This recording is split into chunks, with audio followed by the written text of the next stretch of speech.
আসসালামু আলাইকুম। প্রশ্ন উঠছে যে বাংলাদেশের যে দুঃখজনক ঘটনা মাইলস্টোন স্কুল অ্যান্ড কলেজে ঘটেছে, সেটা হচ্ছে যে আপনার বিমান দুর্ঘটনায় যে হতাহত হয়েছেন, সেখান থেকে সেই দগ্ধ শিশুদের যারা বেঁচে আছেন চিকিৎসায় ভারত থেকে টিম আনা, ডক্টরস বা মেডিকেল টিম আনা, এটা নিয়ে সমালোচনার জোর উঠছে প্রত্যেকটা জায়গাতে। এ বিষয়ে আমি কিছু কথা বলতে চাই। প্রথমেই যারা নিহত হয়েছেন এই ট্রাজিক ঘটনায়, বাংলাদেশের জন্য সবচেয়ে দুঃখজনক ঘটনা বাংলাদেশের ইতিহাসে, সেই শিশুদের প্রত্যেকের আত্মার মাগফিরাত কামনা করি এবং সুখ সন্তত পরিবার যারা আছেন তাদের প্রতি সমবেদনা জানাচ্ছি এবং আশা করি বাংলাদেশে এমন ঘটনার কখনোই ঘটবে না। আমি প্রথমে বলি যে এই ঘটনায় সিঙ্গাপুর থেকে একটা টিম আসছে, ভারত থেকে একটা টিম আসছে এবং এই ভারত থেকে আসা টিমের কথাই এখানে উঠতেছে যে ভারত থেকে কেন। আমি এই কথার সাথে এগ্রি করি যে ভারত থেকে আমাদেরকে টিম আনতে হবে কেন, যেখানে সিঙ্গাপুর এবং ডক্টর মাহাদি ইউনূস চাইলেই পৃথিবীর যে কোন দেশ থেকে উন্নত চিকিৎসক বা মেডিকেল টিম আসতে পারে, তাহলে ভারত থেকে আনতে হবে কেন? এটার এখন প্রশ্ন হলো যে ভারতের উপরে ডিপেন্ডেন্সি আমাদের আছে, এটা কখনো প্রতিষ্ঠা করা বা দেখানো যাবে না। মনে রাখবেন, ভারত এই সুযোগটাই আমাদের জন্য নেই এবং ভারত আমাদের বন্ধু নয়। এটা ভারত 54 বছরে খুব ভালো করে প্রতিষ্ঠা করেছে এবং যদি বন্ধু হতো তাহলে আওয়ামী লীগ সরকারের আমলেই তারা প্রতিষ্ঠা করতো যে অন্তত আমরা চাই আওয়ামী লীগ থাকুক, কিন্তু আওয়ামী লীগ থাকা অবস্থায় যদি তারা সত্যিকার অর্থে বন্ধুত্ব প্রমাণ করতে পারতো, তাহলে আমরা বুঝতাম যে ভারত বন্ধু বা তারা চায় আওয়ামী লীগ সরকার থাকুক। তারা they are very comfortable with this government. না, আওয়ামী লীগ সরকারের সময়ও তার প্রমাণ করেছে আমরা আপনাদের বন্ধু নই, আমরা আপনাদেরকে গিলে খাওয়া বা গ্রাস করে চুষে খাওয়ার একটা দেশ বা আমরা গোষ্ঠী, সুতরাং বন্ধু আমাদেরকে কখনোই ভাববেন না, সেটা ভারত প্রমাণ করেছে। এজন্য আমি বলি, বাট আমি ভারতের সাথে সম্পর্ক বিচ্ছিন্ন করার কথা বলছি না। আমি বলছি ভারতের সাথে যেহেতু ভারত কখনোই বন্ধু হিসেবে বাংলাদেশকে নেবে না এবং নেয়নি তারা, এবং তার প্রতিষ্ঠা করেছে we can not accept you as a friend. এবং বর্তমানে যা ঘটতেছে ভারতের সাথে, এই যে তিক্ততা, এরপরে বাংলাদেশ কখনো ভারতকে যদি বন্ধু ভাবে, এর চেয়ে বড় মূর্খতা আর এর চেয়ে বড় ডেঞ্জারাস বা বিপজ্জনক কাজ কখনোই হতে পারে না। But does it mean that I want complete আপনার breakdown of diplomatic ties? No, not at all. We cannot do that. They are our neighbor. But the relationship got to be respected and on the basis of mutual interest. এর বাহিরে ভারতের সাথে আর কোনো সম্পর্ক রাখা বা কোনো কিছু করার প্রয়োজন আছে বলে বা ডিপেন্ডেন্সি বৃদ্ধি করার কোনো প্রয়োজনীয়তা আছে বলে আমি মনে করি না। কেননা তারা প্রমাণ করেছে তারা হিস্টোরিক্যালি তারা আমাদের জন্য বন্ধু নয়। তারা বন্ধু যেহেতু নয়, শত্রু বাবা দরকার নাই, তবে আমরা বন্ধু ভাববো না। এই জন্যই না, কারণ বন্ধু কাউকে ভাবলে আপনি বিপদে পড়তে পারেন। এর জন্য ভারতকে বন্ধু ভাবা যাবে না। এবং এই যে এখন বলা হচ্ছে যে পররাষ্ট্র উপদেষ্টা উনি নিজে রিকোয়েস্ট করেছেন ভারতীয় টিমকে, যেখানে সিঙ্গাপুরের টিম আসছে, চাইলে আর 5টা টিম তারা পাঠাতে পারে, সেখানে ভারতের আমাদের প্রয়োজন কি? এই প্রশ্নটা এখন উঠছে এবং এখানে প্রশ্ন উঠেছে যে তাহলে কি আপনারা ভারত প্রেমিতা প্রমাণ করতেছেন?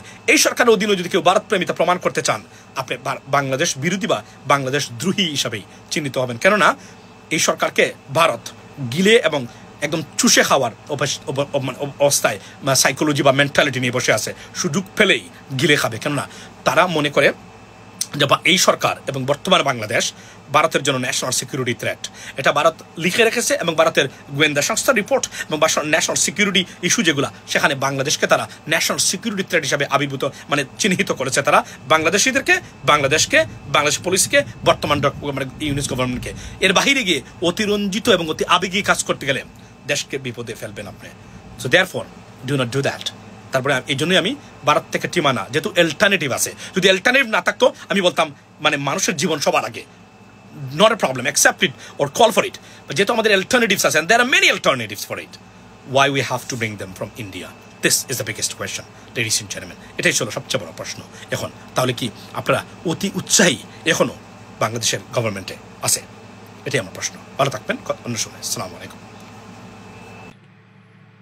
প্রিয় দর্শক, এতক্ষণ আমরা ওনাকে নিয়ে বেশ কিছু কথা শুনলাম, বিশেষ করে ভারতকে নিয়ে উনি বেশ কিছু কথা তুলেছেন এবং বিশেষ করে মাইলস্টোনের ঘটনাকে কেন্দ্র করে যে আহত এবং বিভিন্ন চিকিৎসার জন্য যাদেরকে নিয়ে আসা হয়েছে বিশেষ করে ভারত এবং সিঙ্গাপুর থেকে, এবং আমাদের পররাষ্ট্রমন্ত্রী উনিও কিন্তু এই বিষয়টিকে নিয়ে উনি কিন্তু ভারতের কাছে এই বিষয়টি চেয়েছেন এবং সাহায্য সহযোগিতা, এবং ইন্ডিয়ার পক্ষ থেকে এই জাতীয় টিম কিন্তু পাঠানো হয়েছে, যেটির সমালোচনা হচ্ছে, কারণ যেহেতু ভারত দীর্ঘ একটি বর্ডার আছে বাংলাদেশের সঙ্গে, এবং দীর্ঘ সময় বাংলাদেশ ভারতের যে তিক্ততা, এই তিক্ততার জায়গা থেকে কিন্তু আহ, বাংলাদেশের মানুষ কখনোই ভারতকে তার প্রতিবেশী মানলেও কিন্তু বন্ধু ভাবার বিষয়টি কিন্তু সবসময় এড়িয়ে চলেছে, এবং এই ক্ষেত্রে কিন্তু বাংলাদেশের মানুষ বন্ধু ভাবার বিষয়টি তারা কিন্তু কখনো প্রমাণ করতে পারে নাই, এবং কন্টিনিউ নানা প্রেক্ষাপট তৈরি করে তারা কিন্তু মানুষের মনে ইন্ডিয়ার প্রতি যে ক্ষোভ, এটা কিন্তু বারবার তারা তৈরি করেছে।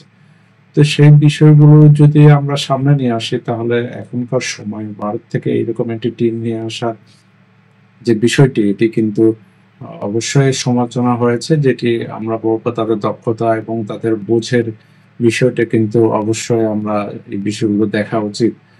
যে একটা গভর্নমেন্ট যেহেতু তার দায়িত্বর জায়গা থেকে এরকম একটি ঘটনা অবশ্যই না ঘটালেও পারত, এবং আমাদের যেহেতু অপশন আছে বিভিন্ন দেশ থেকে তার এরকম মেডিকেল টিম নিয়ে আসার, তা আমরা চাইতেই পারতাম অন্য দেশের কাছে যে আসলে আমাদের এই এই আহ, দুঃখের বা এই ঘটনার প্রেক্ষিতে আসলে বিভিন্ন দেশ কিন্তু চায় তাদের মেডিকেল টিম নিয়ে এসে কাজ করে।